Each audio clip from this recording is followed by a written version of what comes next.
Hi, ഞാൻ Athira. Life and മേക്കറിൻ്റെ പുതിയൊരു വീഡിയോയിലേക്ക് എല്ലാവർക്കും ഒരിക്കൽ കൂടി സ്വാഗതം.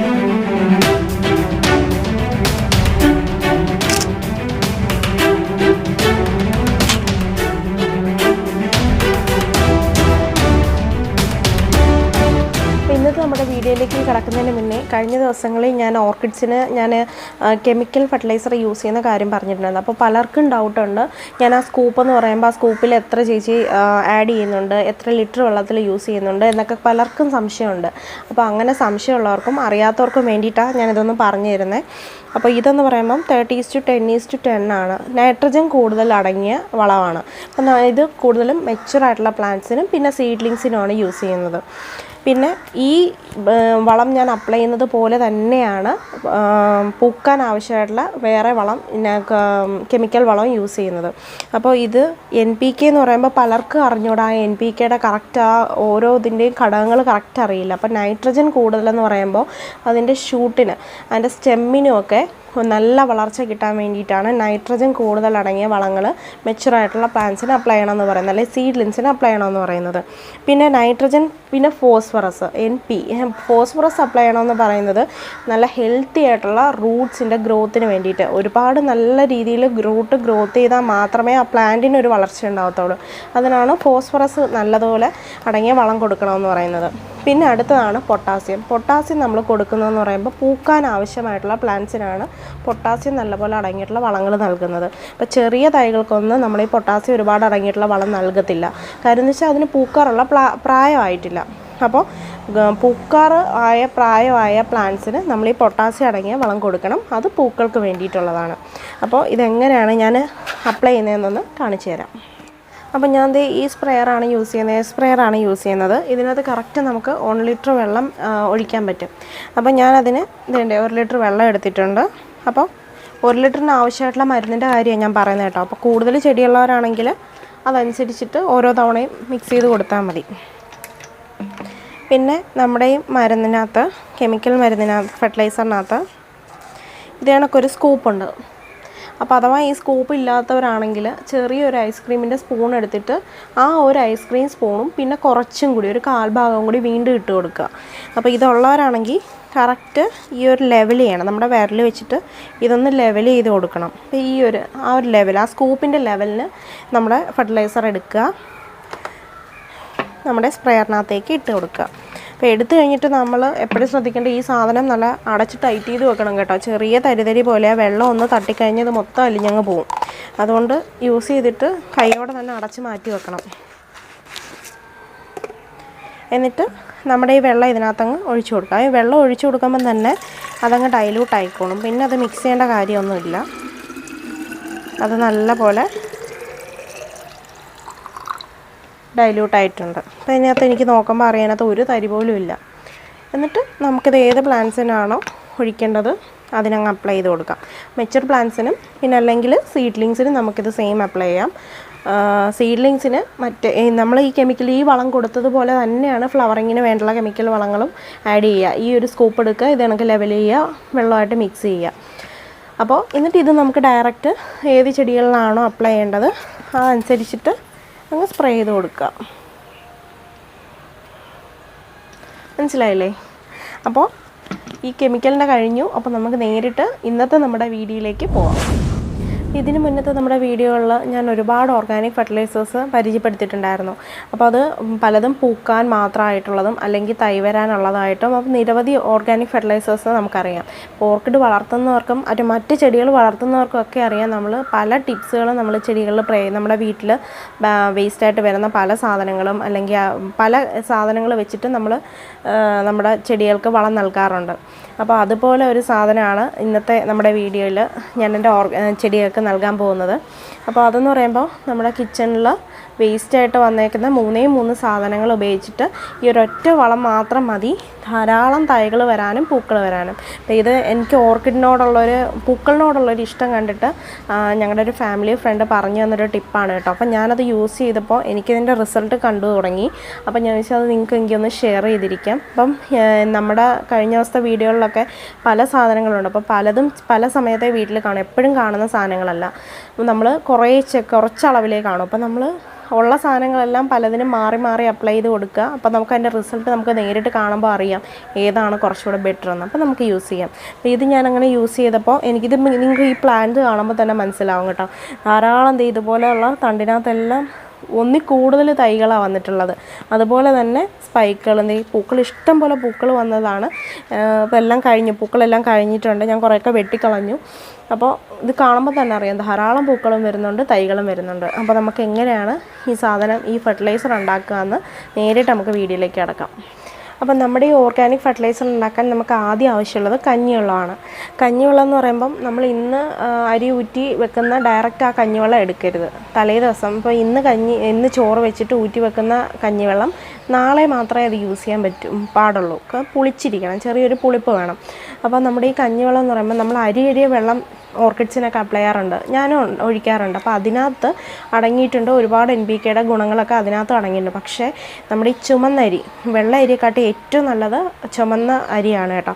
അപ്പോൾ ആ അരി നമ്മൾ വേവിച്ചെടുക്കുമ്പോഴത്തേക്ക് അതിനകത്ത് ധാരാളം ന്യൂട്രിയൻസ് അടങ്ങിയിട്ടുണ്ട്. വേവിച്ച് കഴിയുമ്പോഴത്തേക്ക് അതിനകത്തുള്ള ഈ അരിനകത്തുള്ള പല ഘടകങ്ങളും നമ്മുടെ ഈ വെള്ളത്തിലേക്ക് മാറിയിട്ട് നല്ല ഒരു അടിപൊളി ഒരു ഫെർട്ടിലൈസറാണ് നമ്മുടെ ഈ കഞ്ഞിവെള്ളം. അപ്പം നമ്മൾ മുളകിൻ്റെയൊക്കെ കുരുടിപ്പ് മാറാനായിട്ട് ഞാൻ ഒഴിക്കുന്നതായിട്ട് കാണിച്ചിട്ടുണ്ടായിരുന്നു, കാന്താരി മുളകിൻ്റെയൊക്കെ. അത് വളരെ നല്ല പ്രയോജനപ്പെടുന്ന ഒരു കാര്യമാണ് കഞ്ഞിവെള്ളം. അതുപോലെ തന്നെ നമുക്ക് എനർജി ഡ്രിങ്കായിട്ടൊക്കെ യൂസ് ചെയ്യുന്നുണ്ട്. അപ്പം ഒരുപാട് ഗുണങ്ങൾ നമ്മുടെ ഈ കഞ്ഞിവെള്ളത്തിനകത്തുണ്ട്. പിന്നെ വൈറ്റമിൻ B ധാരാളം അടങ്ങിയിട്ടുള്ള ഒരു സാധനമാണ് കഞ്ഞിവെള്ളം. പിന്നെ NPK, നമ്മളൊരു ചെടി വളരാനായിട്ട് NPKയുടെ ആവശ്യമുണ്ട്. NPKയുടെ ഒരു കറക്റ്റ് ഒരളവ് നമ്മുടെ ഈ കഞ്ഞിവെള്ളത്തിനകത്തുണ്ട്. അങ്ങനെ പല രീതിയിലുള്ള ഗുണങ്ങളുണ്ട്. അതുപോലെ തന്നെ നമ്മൾ ഈ വളം എന്ന് പറയുന്നത് നമ്മൾ ഗ്രൗണ്ട് ഓർക്കിഡ്സിനും മറ്റ് ചെടികൾക്കും എല്ലാം അപ്ലൈ ചെയ്യാം. അപ്പം മറ്റ് ചെടികൾക്ക് അപ്ലൈ ചെയ്യുമ്പോഴാണെങ്കിൽ മണ്ണിലാണ് നമ്മളിത് വെക്കുന്നത്. അപ്പം മണ്ണിനകത്ത് ചില ചെടികൾക്ക് വേണ്ട നല്ല ബാക്ടീരിയാസും ഉണ്ട്. അതുപോലെ തന്നെ നമ്മളെ ചെടികളുടെ ഗ്രോത്തിനെ തടസ്സപ്പെടുത്തുന്ന രീതിയിലുള്ള ബാക്ടീരിയാസും ഉണ്ട്. അപ്പോൾ ഈ നമ്മളെ ചെടിക്ക് ആവശ്യമായിട്ടുള്ള നല്ല ബാക്ടീരിയാസിനെ വളർത്തിയെടുക്കാനുള്ളൊരു കഴിവ് നമ്മുടെ ഈ കഞ്ഞിവെള്ളത്തിനകത്ത് അടങ്ങിയിട്ടുണ്ട്. അപ്പോൾ ഒന്നാമത് വേണ്ടുള്ളത് കഞ്ഞിവെള്ളം. പിന്നെ അടുത്തത് വേണ്ടതെന്ന് പറയുമ്പം തേയിലക്കൊന്താണ്. തേയിലക്കൊന്ത് നമ്മുടെ വീട്ടിൽ നമ്മളൊക്കെ ചായ കുടിക്കുന്നവരാണല്ലേ. അപ്പോൾ ചായ കുടിച്ചിട്ട് ബാലൻസ് വരുന്ന ഈ തേയിലയുടെ കൊന്ത് നമ്മളൊന്ന് സ്റ്റോർ ചെയ്ത് വെക്കുക. രാവിലത്തെയും വൈകിട്ടത്തെയും എടുത്തിട്ട് ഒരു ചെറിയ പാത്രത്തിലാക്കിയിട്ട് പുറത്തെവിടെയെങ്കിലും ഒന്ന് വെക്കുക. അപ്പോൾ അതാണ് രണ്ടാമത് വേണ്ട സാധനം. ഈ തേയിലക്കൊന്തിനകത്താണെങ്കിൽ ഒരുപാട് ഘടകങ്ങൾ അടങ്ങിയിട്ടുണ്ട്. കാൽഷ്യം, മഗ്നീഷ്യം, ഫോസ്ഫറസ്, ഇങ്ങനെ ഒരുപാട് ന്യൂട്രിയൻസ് അടങ്ങിയിട്ടുള്ള ഒരു സാധനമാണ് തേയിലക്കൊന്ത്. ഇതിനകത്ത് അതുപോലെ തന്നെ നൈട്രജൻ്റെ ധാരാളം അളവ് നമ്മുടെ ഈ തേയിലക്കൊന്തിനകത്തുണ്ട്. ഈ തേയിലക്കൊന്തിനകത്താണെങ്കിൽ ഗ്രോത്തിനെയും അതുപോലെ തന്നെ നമ്മുടെ ചെടിയുടെ ഡെവലപ്മെൻറ്റിനെയൊക്കെ പ്രൊമോട്ട് ചെയ്യാനുള്ള സാധനങ്ങളാണ് ഈ പൊട്ടാസ്യവും അതുപോലെ ഫോസ്ഫറസ്, മഗ്നീഷ്യം, കാൽഷ്യം എന്നൊക്കെ പറയുന്ന നമ്മുടെ ചെടികളുടെ ഗ്രോത്തിനെ പ്രൊമോട്ട് ചെയ്യുന്ന സാധനങ്ങളാണ്. അതെല്ലാമാണ് നമ്മുടെ ഈ തേയിലക്കൊന്തിനകത്തുള്ളത്. പിന്നെ നമുക്ക് അടുത്തായിട്ട് വേണ്ടത്, നമ്മൾ വീട്ടിലൊക്കെ മുട്ട കഴിക്കുന്നവരുണ്ടായിരിക്കും അല്ലേ. മുട്ട കഴിച്ചിട്ട് നമ്മൾ ആ തോട് പലരും ചെടികളിൽ ഇപ്പോൾ പൊടിച്ചൊക്കെ ഇടാറുണ്ട്, റോസയ്ക്കൊക്കെ ഇട്ട് കൊടുക്കാറുണ്ട്. അപ്പോൾ അതുപോലെ ഞാനിങ്ങനെ പൊടിച്ച് ഒരുപാട് മുട്ടയായി കഴിയുമ്പോൾ ഞാനത് കൂട്ടി ഒന്ന് ഡ്രൈ ആക്കിയിട്ട് ഒന്ന് പൊടിച്ച് ഞാൻ എപ്പോഴും ഇത് കണക്ക് വെച്ചിട്ട് ഞാൻ ചെടികൾക്ക് യൂസ് ചെയ്യുക ചെയ്യുന്നത്. അപ്പോൾ ഞാൻ അങ്ങനെ എടുത്ത് വെച്ചിരിക്കുന്ന മുട്ടത്തോടാണ്. ഈ മുട്ടത്തോടിനകത്ത് നമുക്കറിയാം ധാരാളം കാൽസ്യം അടങ്ങിയിട്ടുണ്ട്. അതുപോലെ തന്നെ പൊട്ടാസ്യത്തിൻ്റെ അളവ് ധാരാളമായിട്ട് നമ്മുടെ ഈ മുട്ടത്തോടിനകത്ത് അടങ്ങിയിട്ടുണ്ട്. അപ്പോൾ പൊട്ടാസ്യം ഒരുപാട് വേണ്ടതെന്ന് വെച്ചാൽ പൂക്കാൻ ആവശ്യമായിട്ട് വേണ്ടത് പൊട്ടാസ്യമാണല്ലേ.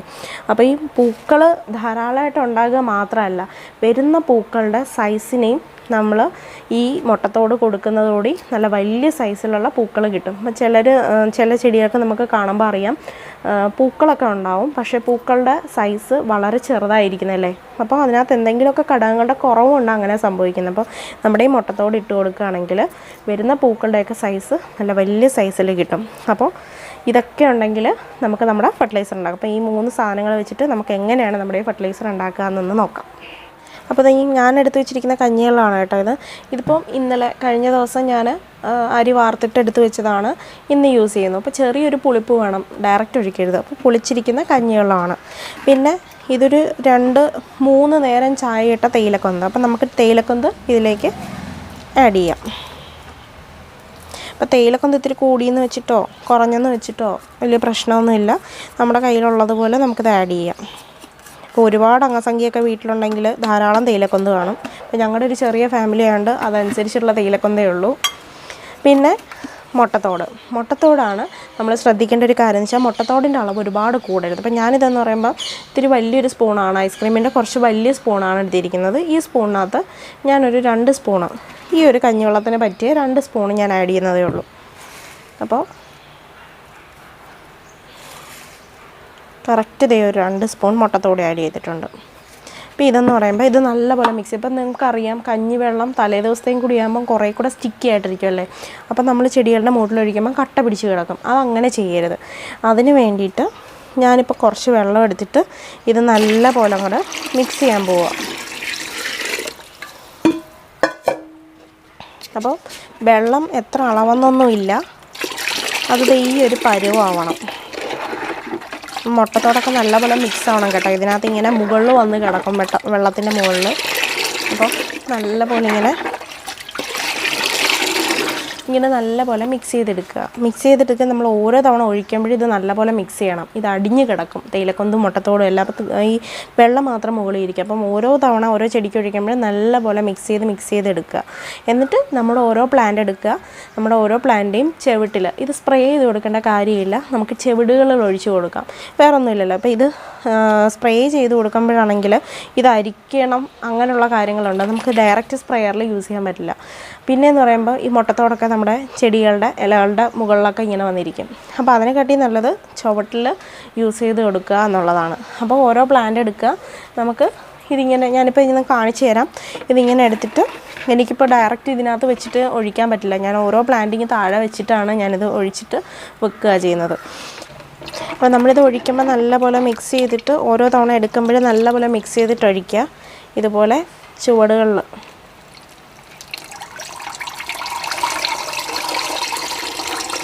ആ വേരിലൊക്കെ തട്ടുന്ന രീതിയിൽ അങ്ങ് ഒഴിച്ചു കൊടുത്താൽ മതി കേട്ടോ. അപ്പോൾ നമ്മളിങ്ങനെ ഒഴിച്ചു കൊടുക്കുമ്പോൾ ആവശ്യമില്ലാത്തല്ല ഇതിൻ്റെ അടിയിൽ കൂടെ പൊക്കോളും, ആവശ്യമുള്ളത് കറക്റ്റ് അത് ക്യാച്ച് ചെയ്തെടുത്തോളും. അപ്പോൾ നമ്മളിത് ഈ വളം അപ്ലൈ ചെയ്യുന്നത് എന്തിനാണെന്നറിയാമല്ലോ, ധാരാളം പൂക്കളുണ്ടാവാനും അതുപോലെ തന്നെ ധാരാളം തൈകളുണ്ടാവാനും ഒരുപോലെ പ്രയോജനപ്പെടുന്ന ഒരു വളമാണിത്. എനിക്ക് നല്ല പ്രയോജനപ്പെട്ടൊരു വളമാണിത്. അപ്പോൾ ഇത് യൂസ് ചെയ്യേണ്ട രീതി എന്ന് പറയുന്നത് ഇതുപോലെയാണ്. ഇത് നമ്മൾ ഏതൊരു വളം കൊടുക്കുമ്പോഴും പലരും ചോദിക്കുന്നൊരു സംശയമാണ്, ഇത് എത്ര നാൾ ഗ്യാപ്പ് വിട്ടാണ് കൊടുക്കേണ്ടത് വളങ്ങളെന്ന്. ഏത് വളം കൊടുത്താലും ഇപ്പം ഞാൻ തേങ്ങാവളത്തിൻ്റെ വളം പറഞ്ഞിട്ടുണ്ടായിരുന്നു. ആ വളം നമ്മൾ ഇന്ന് കൊടുക്കുകയാണെങ്കിൽ നാളെ ആ വളമല്ലല്ലോ ഈ വളം നാളെ കൊടുക്കാമെന്ന് വിചാരിക്കരുത്. അങ്ങനെ കൊടുക്കരുത്, നമ്മുടെ പ്ലാന്റിന് തന്നെയാണ് അതിൻ്റെ ദോഷം. ഇപ്പം ഈ ഒരു വളം ഇന്ന് കൊടുക്കുകയാണെങ്കിൽ ഒരാഴ്ച കഴിഞ്ഞിട്ട് ഏത് വളം വേണമെങ്കിലും കൊടുക്കാം, അതല്ല ഈ വളം വേണമെങ്കിലും കൊടുക്കാം. പക്ഷേ എനിക്ക് തോന്നുന്നു 2 ആഴ്ച കൂടുമ്പോൾ കറക്റ്റ് ഈ വളം അപ്ലൈ ചെയ്യുന്നതാണ് നമ്മുടെ പ്ലാന്റ്സിന് ഏറ്റവും നല്ലത്. എന്ന് വെച്ചാൽ തേയിലക്കൊന്തും മുട്ടത്തോടിൻ്റെ എല്ലാം കറക്റ്റ് ആ ഒരു ഗ്രോത്ത് പിടിച്ച് വരുന്ന ഒരു 2 ആഴ്ചയാണ് കേട്ടോ.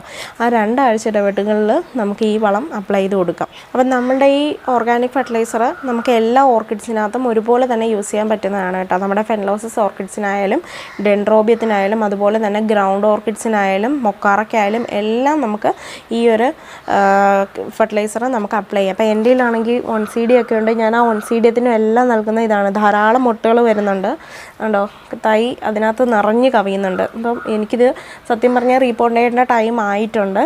അപ്പോൾ ധാരാളം തൈകൾ വന്നിട്ടുണ്ട്. ഞാനിതാണ് അപ്ലൈ ചെയ്ത് കൊടുക്കുന്നത്. പിന്നെ നമ്മൾ ഏത് വളം അപ്ലൈ ചെയ്ത് കൊടുക്കുമ്പോഴായാലും രാവിലെ ഒരു ഇളം വെയിൽ വരുന്ന സമയത്ത് വേണം നമ്മുടെ പ്ലാന്റ്സിന് നമ്മൾ വളമായാലും വെള്ളമായാലും എല്ലാം ഒഴിച്ചു കൊടുക്കാൻ. അത് മറക്കരുത്. പിന്നെ ഇതൊക്കെ ഒന്ന് ശ്രദ്ധിച്ചു കഴിഞ്ഞാൽ നമുക്ക് നല്ലതുപോലെ നമ്മുടെ ഓർക്കിഡ് ചെടികളിൽ തൈകളായാലും പൂക്കളായാലും എല്ലാം വരും. അപ്പം നമ്മുടെ ഈ പ്ലാന്റ്സിൽ ശ്രദ്ധിക്കേണ്ട ഒരു കാര്യം എന്ന് വെച്ചാൽ നമ്മൾ ചെറിയ സീഡ്ലിങ്സിന് ഈ വളം അപ്ലൈ ചെയ്യരുത്. നല്ല മെച്യൂറായിട്ടുള്ള പ്ലാന്റ്സിന് വേണം നമ്മുടെ ഈ വളം അപ്ലൈ ചെയ്ത് കൊടുക്കാൻ. അപ്പോൾ അറിയാമല്ലോ, പൂക്കൾ വരാനും തൈകൾ വരാനും ഒക്കെയാണ് നമ്മളിത് കൊടുക്കുന്നത്. സീഡ്ലിങ്സിന് അപ്ലൈ ചെയ്യരുത്, മെച്യൂറായിട്ടുള്ള പ്ലാന്റ്സിന് മാത്രം അപ്ലൈ ചെയ്ത് കൊടുക്കുക. അപ്പോൾ ഈ വീഡിയോ ഇഷ്ടമായെന്ന് വിചാരിക്കുന്നു. അപ്പോൾ എല്ലാവർക്കും മറ്റൊരു വീഡിയോ കാണുന്നത് വരെ താങ്ക് യു.